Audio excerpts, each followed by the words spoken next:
Hey everyone, Alan here with Return to Play Elite, and welcome to our YouTube series that we're calling Challenge in the Field.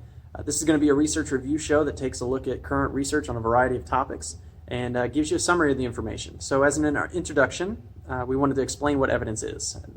As clinicians, we aim to provide evidence-based care, and most people would think that it just means looking at the best evidence that's out there. And yeah, that's true, but there's more to it than that. But before we go any further, I want to explain the different types of research that's out there and that we might be using during our show. And thankfully, we have this nice little pyramid of research.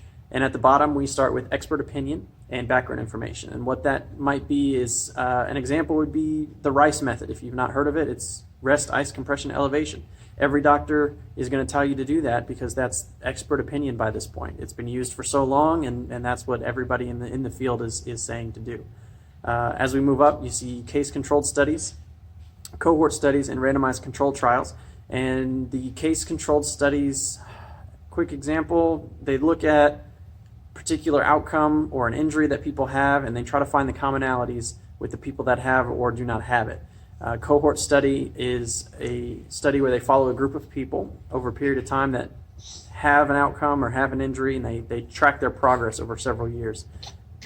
Randomized controlled trials, they try to figure out what happens when people do or do not get a treatment or an exercise program or rehab program. And as we go up even further up the pyramid, we'll see three levels that filter information. So what that means is the authors search through as many relevant articles as they can find. They cut it down to only the articles that study the same part of the treatment program, medication, whatever, and they present the common findings as solid evidence for or against whatever they're studying.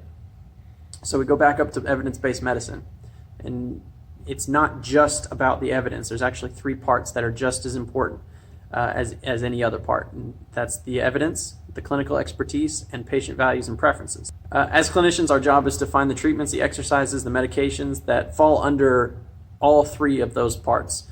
And you might be thinking, well, why do you do that?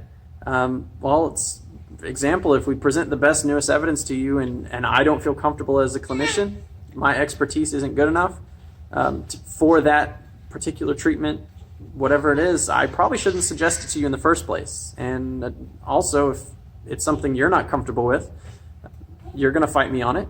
You're going to stop trusting me and other healthcare professionals in the future. So the clinical expertise and the finding the best research, those are both on us. Those are on all the clinicians. So I wanted to share my research findings with you as we go through this series and give you the chance and the opportunity to make decisions based on your values and preferences using that new information. And as we said in the beginning, this is going to go through many different types of studies, different articles, different trials, different reviews over a wide variety of topics, but most will directly relate to sports injuries, treatments, rehab exercises, or strengthening that can be done for athletes or athletic individuals. So that's all we have for our first episode of Challenge in the Field. I hope you enjoyed it, and we'll see you next time.